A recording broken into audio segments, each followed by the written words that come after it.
All right. Hello, everyone. Looks like we're getting a flood of people coming in. Seeing a few familiar names and a few new names. It's good to have you all here. All right. I think we're going to go ahead and get started. So, hello, everyone. Thank you for joining the International Relations Council for this week's Lexicon on the Cherokee language. Lexicon as a series is meant to provide an introduction to a language and provide some basic cultural and historical background.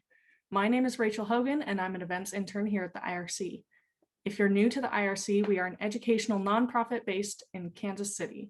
Our goal is to create opportunities for you to learn about and discuss the world's most important issues and how they affect us all. Today is a special day. It's the IRC's first Global Horizons event, which is a day for all of us to expand our horizons. For the entire day, the IRC is hosting Zoom events that cover the full range of IRC programs and a huge variety of topics. And because of generous members and donors, all of today's events are free for you to attend. I'll post a link in the chat box with more information about today's events. Please check it out and try attending an event you haven't been to before. I'm very excited to introduce our speakers today, Rainey Brake and Louise Brown. Rainey Brake and Louise Brown currently teach Cherokee language courses at Western Carolina University, which is located on the Two Sparrows town site in Cullowhee, North Carolina. Rainey is a second language learner and has been working with the Cherokee language for almost 15 years. She received her bachelor's in English literature at East Carolina University and an MAT in TESOL as well as a graduate certificate in Cherokee studies with a specialization in Cherokee language from Western Carolina University. Louise Brown is a fluent speaker of Cherokee language and an enrolled member of the Eastern Band of Cherokee Indians.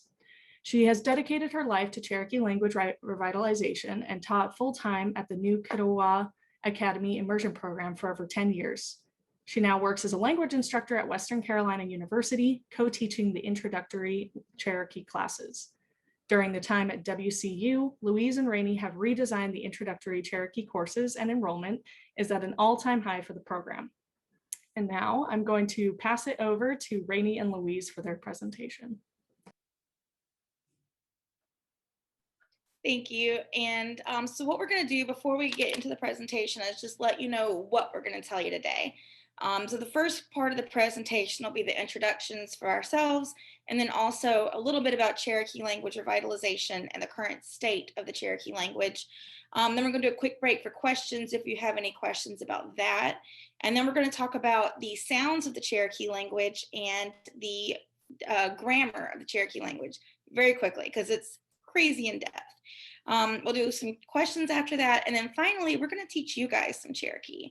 You're going to learn how to introduce yourselves to someone in the Cherokee language. And so at each portion of the presentation, we've built in some time for you to ask questions as well. So I'm going to go ahead and get started and just a really quick introduction of myself, and then I'll turn it over to Louise and she can do the same thing. So, Shio Nagata, Agashka Ganashostoti Dagwadon. My name is Rainey Brake, and I have been a second language learner of the Cherokee language for, like she said, almost 15 years. I am dating myself a little there. I worked through a TESOL program at Western Carolina University, which at the time was the closest thing that the university had to linguistics.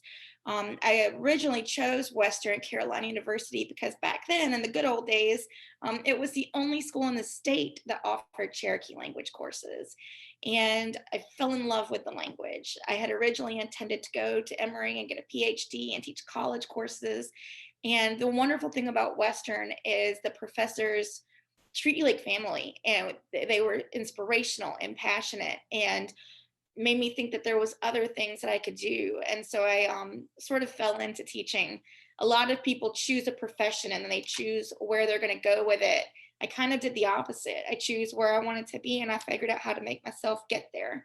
When I started at Gadua, I was the first certified teacher at the language program, and it was when we opened the elementary side. And New Gadua Academy is an immersion school on the Qualla boundary. Fun fact, in North Carolina, the Eastern Band does not live on a reservation. It lives on the Qualla boundary, which is land that's owned by the tribe. So great fact there. During my time there, my first teacher that I worked with was Louise Brown, who taught me as well as the students. I was her worst student. And so she and I have been a dynamic duo for a very long time. So Louise, I'm gonna go ahead and turn it over to you, and you can introduce yourself too. Shio Nagata, Shio everyone. My name is Louise Brown, and I don't like to say I'm a fluent speaker because fluency is, to me, a level that you speak at, and I consider my elders fluent speakers. So, but Cherokee is my first language, and it's been a joy working with Rainey and working with the children that we have. It's trying to revitalize the language here. It can be cumbersome sometimes, but it's been very rewarding to see the outcome and the people that are interested in learning the language. So hopefully this morning we can teach you a couple of words. And thank you for having us. And so I'm going to go ahead and share my screen, and I want to talk to you first about the state of the Cherokee language. And so the reason the tribe began the immersion school so many years ago was that a survey was conducted to see how many fluent speakers of Cherokee still existed in the Eastern Band specifically. And what was found 15, 20 years ago was shocking even then. Was discovered that there were fewer than 200 fluent speakers of the Cherokee language left in North Carolina. And as all of us know, the Cherokee tribe originally began in North Carolina, and then during the Trail of Tears, a significant portion of the tribe was moved to Oklahoma. In Oklahoma, they conducted their own study, and the language was not much better off there. It was, at that time, I think it was right around 2000. I'm not going to quote that because I'm not as familiar with that number. Currently, though, the Eastern Band is well under 200 speakers, and the Cherokee Nation and United Gadua Band together are just over 1,000. So the Cherokee language is considered to be extremely endangered. And if you've worked with language revitalization efforts, you understand that languages, there's theories of language death and stages of language death. When you get to a certain number of people left, and those people are well over childbearing age, and those people are also bilingual for a dominant language, it's considered to be very late stage of language death. We prefer to think about language revitalization as the process of bringing it back more than the process of the language being endangered and dying, because our goal is to never let that happen. One of the wonderful things that happened last year, and actually in 2019, but over the past several years, was the Tri-Council converged. And the Tri-Council is representatives from the Eastern Band of Cherokee Indians in North Carolina, as well as the Cherokee Nation and the United Gadua Band in Oklahoma. And they together passed a resolution declaring a state of emergency for the Cherokee language. One of the great things about a state of emergency is money, and just as in any other state of emergency. And so money and resources are able to be given towards language revitalization. For the three tribes of the Cherokee language now, because of the state of emergency, it is at the forefront of issues. Due to COVID, it's taken a bit of a backseat, but now we know that this is something that's very important to the tribes. And so one of the great things is the language immersion programs. The Eastern Band of Cherokee Indians began an immersion school called New Katua Academy that served children from 6 months old, currently all the way up to 6th grade. And at that school, children learned Cherokee language as well as culture and history. In Oklahoma, there is a sister school as well. We worked at New Katua Academy for over 10 years, most of it together. And it was a wonderful experience because it's a people that truly care about language revitalization. When Western Carolina University needed a Cherokee language instructor, we decided to go because our goal is to create a language revitalization effort that is healthy enough to keep going for many, many, many years. And one of the things that we run into, unfortunately, is a lack of resources of people. First, you're needing Cherokee fluent speakers, and currently that's not a reoccurring natural resource. And then you also need second language learners who are able to speak the language and able to work in these revitalization efforts. That's also difficult to find.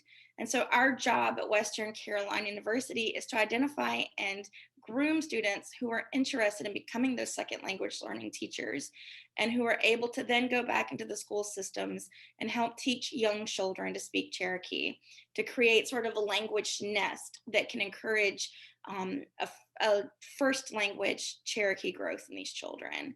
Most of these children have a speaker somewhere in their family, typically a grandparent. And a lot of the children have parents who are very passionate about being second language learners as well.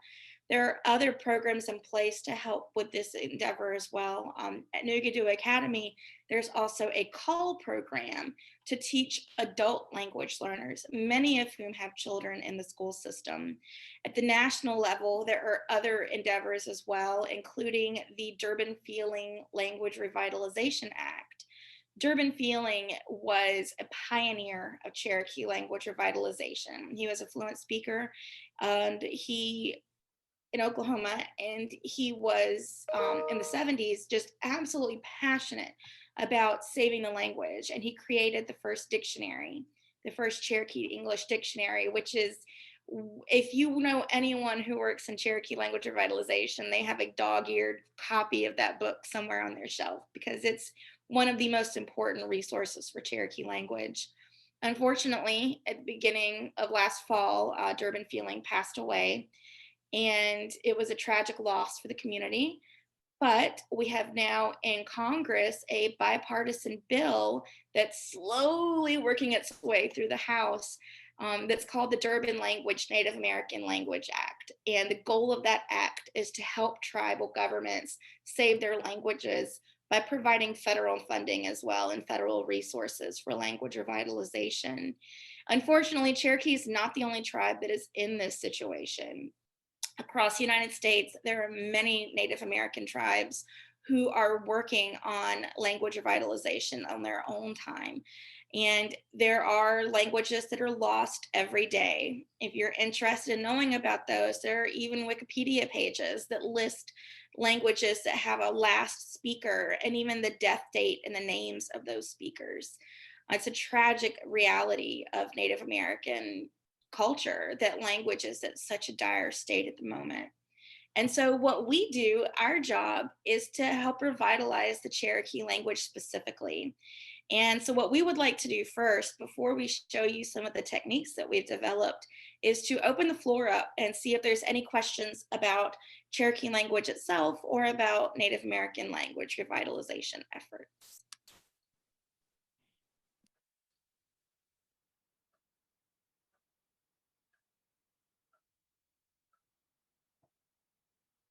And if there are, you can either unmute or you can put it in the chat box and we'll give you in a second. If you're not, we'll go ahead and screen share our courses.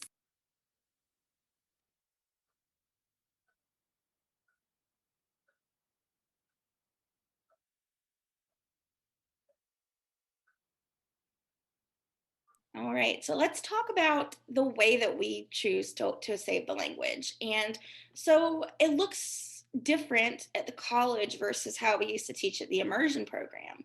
When we taught at the immersion program, our children were typically around 5 to 7 years old. We specialized in that K1 grouping, which is a wonderful age group.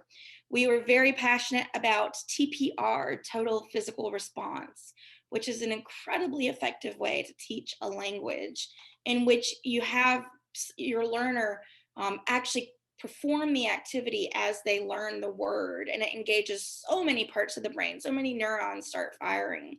Another thing that we loved to do was Montessori education, which is an early elementary educational philosophy about having children engage in real world activities.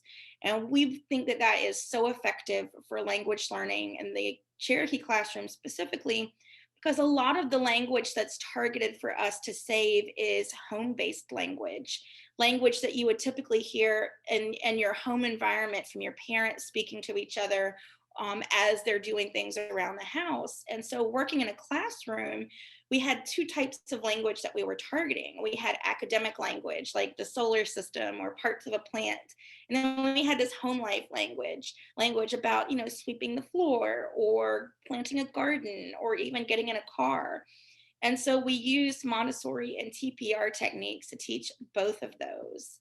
Another really great program that we started at Nugadua was Forest Fridays, which is one of my personal favorite memories.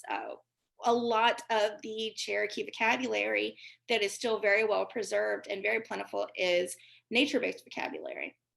And we were in the heart of the traditional Cherokee homelands. There's so many cultural sites around for us to tour as well. So on Friday morning, we would have a picnic packed and we would take the children and there'd be no one in the building all day long. And we'd go to Klingman's Dome and learn about the first fire, or we would go to the Farmstead Trail and learn about plants along the way, or we would go to, oh gosh, where else did we go? anywhere in the whole area.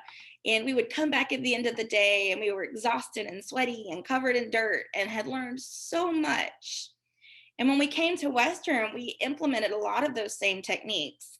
Our college students were great sports when we were in the classroom, and we brought in little tiny toilets and little toy dishwashing sets, and we would set them up on our tables and little tea sets, and we would have we call them our kids, we'd have our college students do these activities as they learn this vocabulary.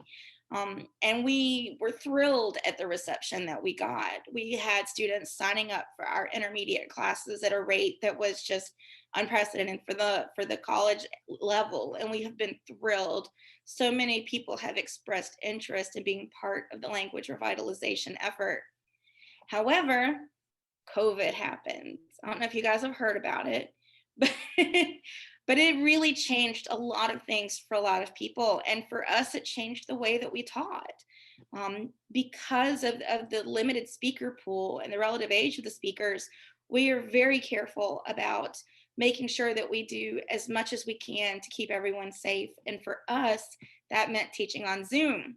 So our first time doing Zoom was last year. We had never done it before, and we had to recreate the way we taught.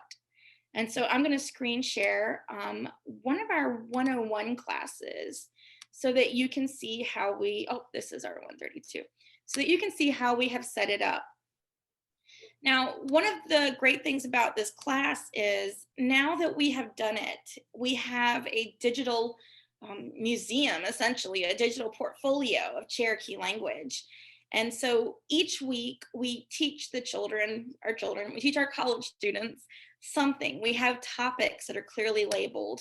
And in each folder, we have subfolders. And we've asked the students how to help us make this as effective as possible for them. The difficult thing about the Cherokee language, which you're going to find out in a second, is that it sounds nothing like English. And so when students are learning these words on their own, even with sound files, it's a little overwhelming. And so the main folder we give them is word lists. And Louise is wonderful about recording these word lists. You're going to see an example of how she does that in just a minute. But we work together. We think about, what should a student learn? What do you need to know to be successful in a Cherokee conversation? What do you need to know to be successful in a modern world? And so we create these lists, we create these sound files that students have at their disposal. We encourage them to download them and put them on an iPod or a cell phone to listen to. And we also create scripts for the students so that they can hear the words in a real conversation. One of the things that language learners often find frustrating is, if they only have a list of words, how do they know how to incorporate it into a real conversation? And so we take that guesswork out. As they go further in the semester, sometimes they have 2 or 3 conversations that teach them multiple things they can do with their new language. They also have a pronunciation guides folder, and this has been absolutely one of the best resources for our students. Cherokee language does not have formalized spellings like English does, and so we always tell them, if you write it down and we can figure out what you're trying to say, that's all we need. Write it the way that you hear it so that you can say it. And so we try really hard to create a pronunciation guide where we use sounds that are found in the English language so that they can hear it and that they can read it and that they can help work with the sound files a little bit better. All of the word lists are color coded, so they've got the way we spell it, and the spellings that we typically use are spellings based on the Cherokee syllabary. At Nugadoo Academy, Louise and I wrote only the Cherokee syllabary. You're going to see that in a minute too. 86 characters. And now that we've been teaching in phonetics, we have found that Cherokee phonetics can be confusing for people. You're going to find out why in a little bit. And so we also have the what it sounds like column. And that is the column where a lot of our students get the most benefit from, because we tried to come up with words or with sounds that are very well known to them as English speakers. And then we finally have the what it means column. So they have that as well. Another great part of our folders is we have class notes and videos. And this is a fairly new part. Typically, we haven't been recording our classes, but we have found during this past year that a lot of the students have very chaotic things happening in their lives because of everything that's going on. And so having a video that they can refer back to as they go through the notes has been so effective for them. We also color code our folders. Cherokee is a polysynthetic language, and we'll be talking about that in a minute too, but that means it's made up of pieces of words instead of words. And so we color code things so they can see what the pieces of words do, where they find them in the word, and what they indicate. Color coding has been so helpful for our students as well. We also have assignments every week. During their assignments, our students are creating a digital portfolio. Every week, they use the writing in a assignment. They create their own script. At the beginning of the semester, they copy what we do and they change some words. By the end of the semester, they're creating their entirely own individual script with no guidelines from us. The other incredibly important thing is they record these. Yokji and I are able to sit down at night when we grade, and we're able to listen to every student.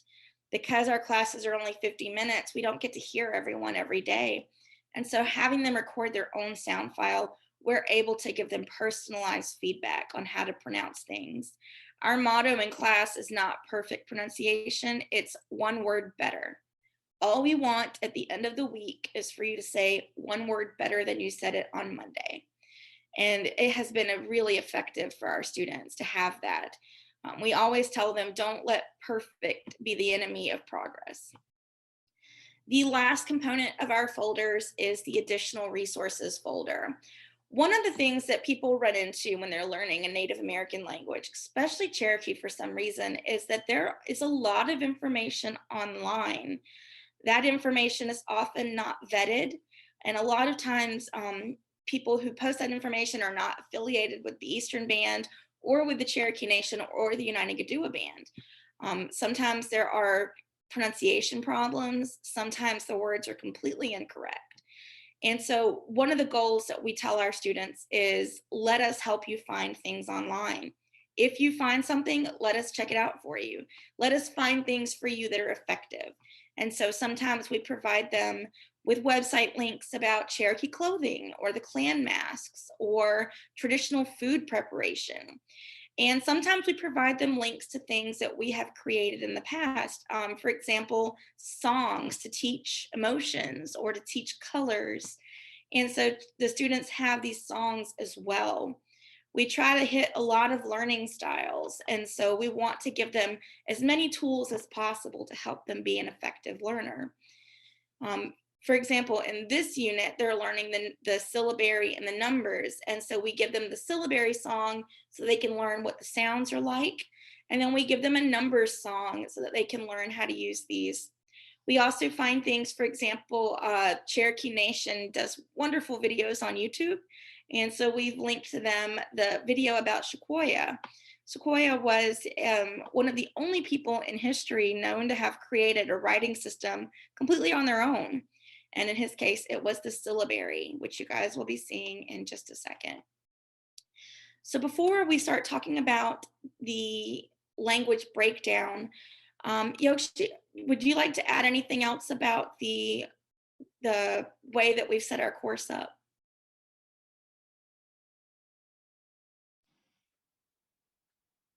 In teaching the language, we have found, or my philosophy of it is, teach the language in baby steps.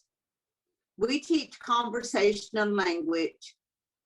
We have taught language in the classroom, which I thought in my own description, it's like a different language in the classroom.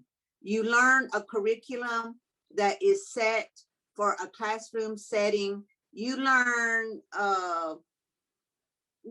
something like in math, num to nashi, it has 4 sides. Well, when you are talking outside of the classroom and you were talking about an object, yes, you can use that, but small children don't usually do that. We learn the language in baby steps, like in a toddler stage, and everything is repetitious, because how many times do you have to say a word to retain it or to learn how to say it? In Cherokee, you have to teach your tongue, the inside of your mouth, on how to get the language out. It's really different from English. So English, your mouth is moving constantly. And in Cherokee, a lot of times you rarely see the lips move. So there's a lot in learning the language, and we enjoy doing the language.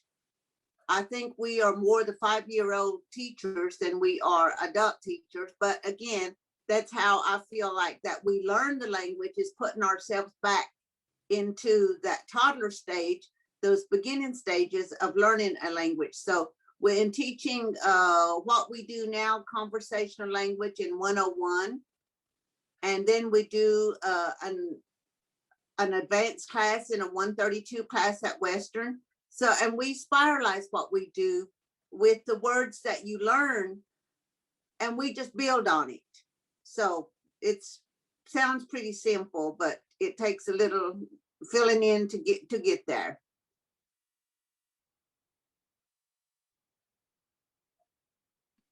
Louise made a really great point. The work that we do, one of the most important things for language learners is to know that what they're learning is going to be meaningful. And with a language like Cherokee, where it's still being documented and learned about, like it's still being analyzed, it's difficult to create a curriculum. We learned the hard way that when we began at Gadua, the things that we take for granted as English speakers, the posters you can buy, the videos you can watch, the music you can listen to, the worksheets and the curriculum textbooks, and we had none of that. And so we've learned trial by fire how to create a curriculum. And one of the things that we have felt very passionate about is that our curriculum is meaningful, it provides real conversation, and also that it spirals. And so a student may learn in 101, for example, about present tense weather. And then in 132, they revisit that and they learn how to talk about the weather over the past week in past tense. And then later on, they learn how to use conversations about predicting the weather or making plans based on weather. So at each phase of learning, they learn a specific topic, then they learn ways that they can incorporate that at their level of learning. The other problem that teachers run into sometimes is either undershooting or overshooting their students' ability level. Students can rise to the expectations that we have of them. And so we always work to make sure our students are challenged, but that they don't feel lost or overwhelmed by the language. Cherokee language can be very overwhelming. And I know as a second language learner, we have had moments in the classroom when I started at Gadua where I was in tears during nap time because I was trying to learn so many things all at the same time. And Louise is a wonderful teacher, but it is a very daunting task. You can see just an example of that here. Like we said, Sequoyah was a blacksmith, and in the 1830s, he wanted to create a writing system so that Cherokees could have their own books, essentially the Bible, and also newspaper. And so he created the Cherokee syllabary. There's actually two versions of it. There was one that is not nearly as frequently seen now. It looks very beautiful, like butterfly flight patterns or like falling leaves. But the problem with that particular syllabary is the goal of the writing system was to create literacy and then to create text for people as soon as possible. 90% literacy was achieved almost overnight, but they also needed to have books for people to read. And so this second syllabary was created because it uses old printing press pieces.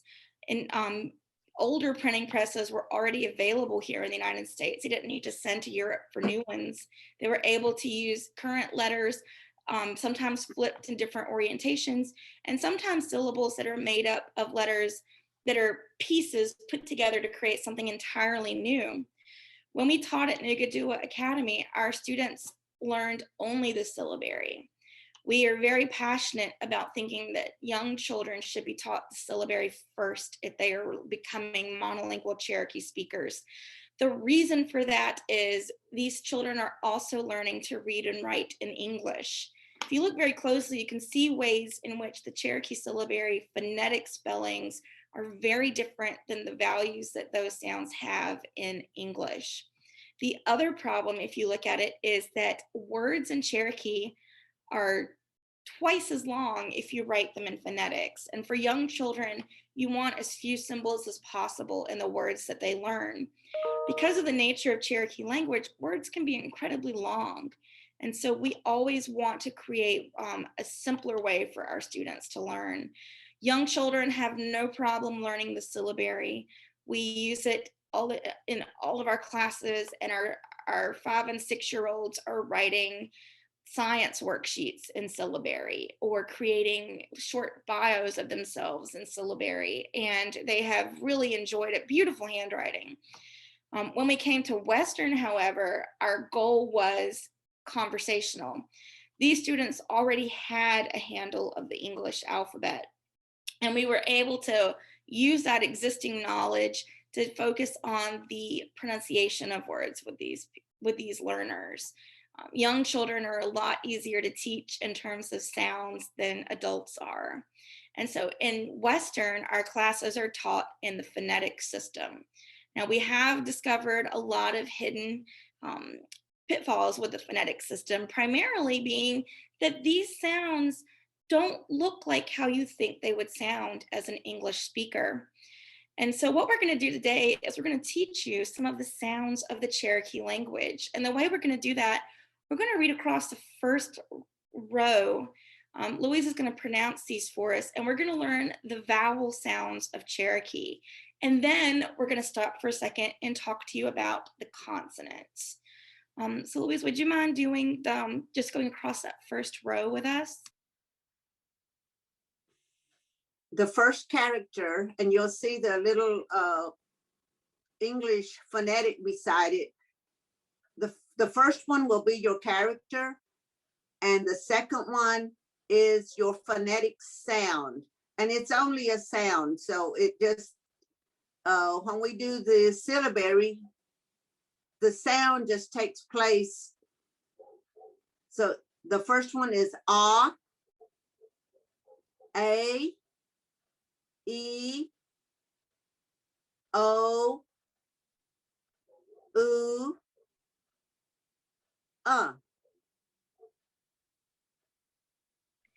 And if you listen to when she was saying it, the interesting thing in English, vowels have a lot of ways they can be said. There's long vowels and short vowels and odd vowels. In Cherokee, vowels always have the same sound, A, E, O, U, And what changes is you can combine these with consonants. If you look across at a consonant line, you can see it's one consonant combined with one vowel. Ga, ge, gi, go, gu, ga, for example. And the vowel always has the same value. The consonant always has the same value as well.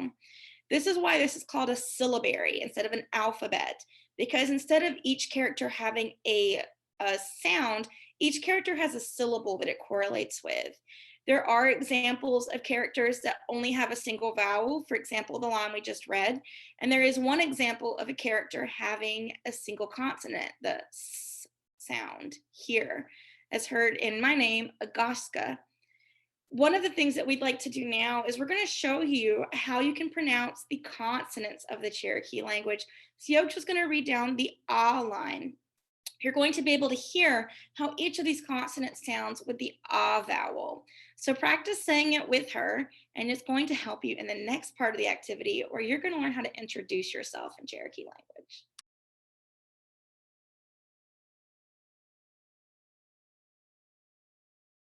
I think you're on mute. Ah, ga, ka, ha, la, ma, na, na, na, qua, sha, s, da, ta, la, tla, ja, wa, ya. Ski. So one of the things I'd like to point out about the syllabary chart and about the sounds of the Cherokee language is there are nasalizations. So for example, in the na, you see that there's 3 ways you can say that, and it's all based on the nasalizations of that. Yokes, would you just say the na, na, na really quickly so we can hear the difference in these 3? Okay, I will help you like we do the students. So Perfect. look at na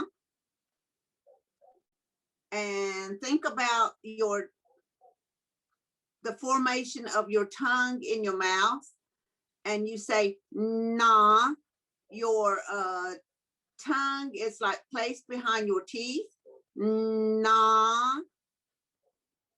And moving on to the next one, na. If you will take your nose, take your fingers over your nose and say na, na. You nasalize it. And after you do this a few times, you can learn the placement of your tongue in your mouth, and you'll be able to say na, na, and na. But you just have to keep practicing the nasal way of doing it and the sound that comes out with it. And after you do it a few times, and being a speaker, it's just a natural thing whenever you hear it.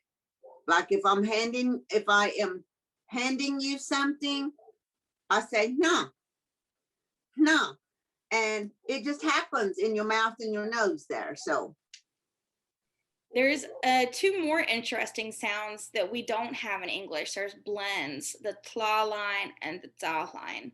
One of the things that I do want to point out as we're talking about pronunciation is that there are dialects of Cherokee. There's dialectical differences between North Carolina and Oklahoma. There's also dialectical differences between communities in one of those locations. And so we always tell our students to think about it like New York English versus North Carolina English, or British English versus American English. Same language, completely intelligible. None of it is wrong. All of the dialects are important, and all the dialects deserve to be revitalized and documented and saved. And so when we talk about these pronunciations, we know that there's a lot of ways that they can be said and pronounced. This is just one example of that. So Yoch, would you go over these two, the kla and then the za really quickly so we can hear those sounds as well? Law, schla, jaw,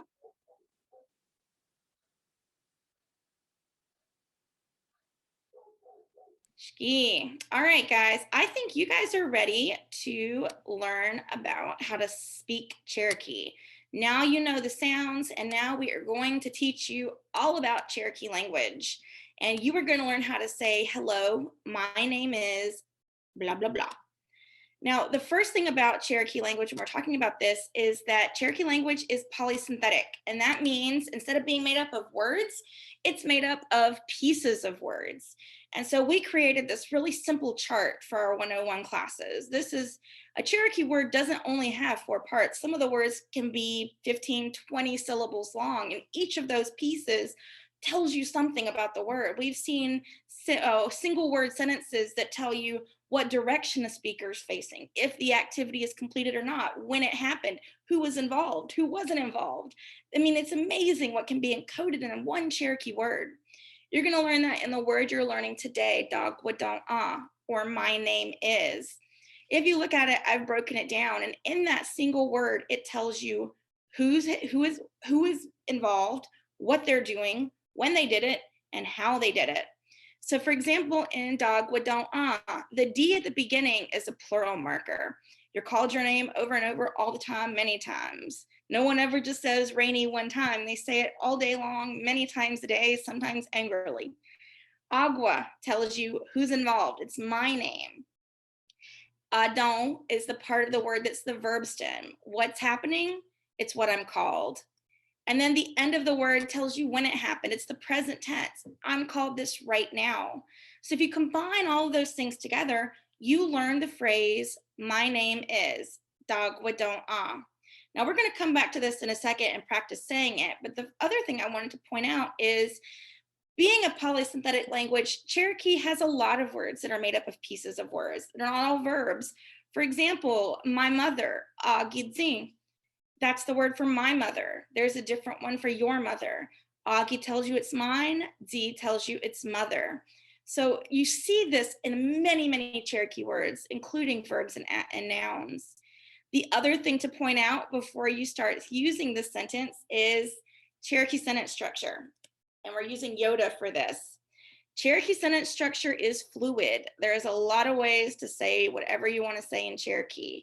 However, a good rule of thumb for beginners is think to talk like Yoda. Yoda is one of the best examples in modern pop culture of Cherokee grammar. And so instead of saying my name is Rainy, you're thinking of the sentence Rainy is my name. So instead of saying dog wadon Rainy, I would say Rainy dog wadon So now we are going to teach you guys how to say that. And actually, we're going to teach you a couple of words. We're going to teach you the word shion, which means hello. And we're going to teach you the sentence dog wadon And so I'm going to ask Yokshi if she would go over the pronunciation of these, and we're going to say them together.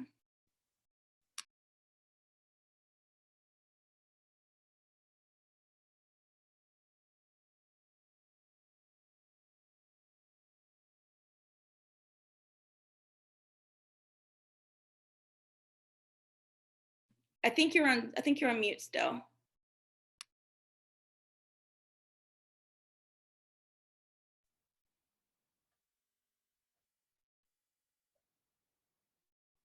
Shio,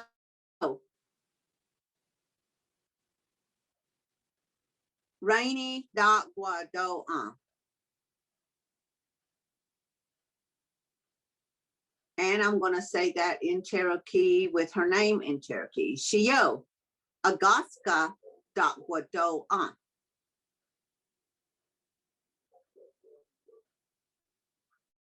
Adding a pronunciation guide to the side, just like we give our students. So we're going to make you guys say this. So think about saying that one more time And we're going to ask you if we have any volunteers out there. Another thing to point out is a lot of times in our classes, one of the most popular first questions is, what's my Cherokee name going to be? We don't know. Cherokee is not we don't want to fetishize the language, and we really don't want to make it performative. And so we always tell students Cherokee naming is a very private matter, and it is not something that we are going to allow to be commodified for the classroom. So we always encourage students to use their English names in their introductions. So I'm going to go ahead and introduce myself, and then instead of forcing you guys, we're going to ask for any volunteers that would like to try it with us. And Yoshi and I are always thrilled to give feedback. So Shio, rainy, dogwood don't Shio, rainy, dogwood don't Okay, do we have any brave language learners out there?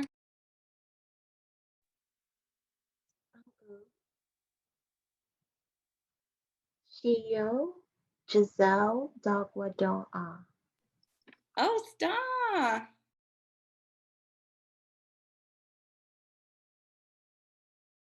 That was great. Anybody want to try? It's a hard one to follow. She nailed it right out of the gate. Shio, Monroe, Dagwado.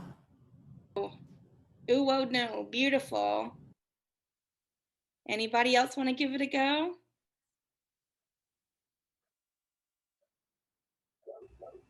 Shio, Ujung, Dakwaktoha. You guys did great. I'm so thrilled. And I hope that if any of you are interested in continuing to learn Cherokee language, you look us up at Western one day. We do teach community classes. We teach free classes to the Eastern Band, to the parents at Nugadua Academy. And we also encourage anyone who's interested in learning the language to come and learn, even from not from us, from someone. Cherokee is a beautiful language and a beautiful culture, and it deserves to be revitalized. And we always tell people, even if you only know one word, there is going to come a day maybe when you're the only person that still knows that word. And so the more that we can teach and the more people that we can teach, the more important it is. Does anyone have any questions? And then after that, I'm going to let Yokshi have the final word, or Louise. Louise always gets the final word in class. I don't want to change it here. So we actually have to start wrapping up because we've got a program just after this. So if Louise, you want to give your word, yeah, no, totally fine. I'm sorry we didn't get to do the questions, or we kind of get wrapped up with the language. But I would like to tell each and every one of you, Ski, thank you for having us today and to hear and learn about our language journey. And like Rainey said, that we teach the classes, and as teaching, we learn as we go. So we are still learning as well. And we would love to have you or hear from you, any questions or anything that we can help with. And if not, if we can't help, maybe we can steer you in a direction that someone else can help you. But thank you for having us. All right, wonderful. Yeah, and for those of you who have questions, Rainey just responded in the chat with their email, so you can reach out to them. But thank you so much, Rainey and Louise. That was absolutely wonderful. I could hear you talk all day. And thank you everyone for participation and for engaging with their presentation. But if I could have one more minute of your time, first of all, just notice I posted a link in the chat box to a short survey with 3 questions about yourself. So if you could please click the link and fill it out. Lastly, remember that we do have events all day through Global Horizons. So check it out online and sign up for an event you haven't been to before. Again, thank you, our presenters, thank you, our speakers and our participants. Hope you have a wonderful day.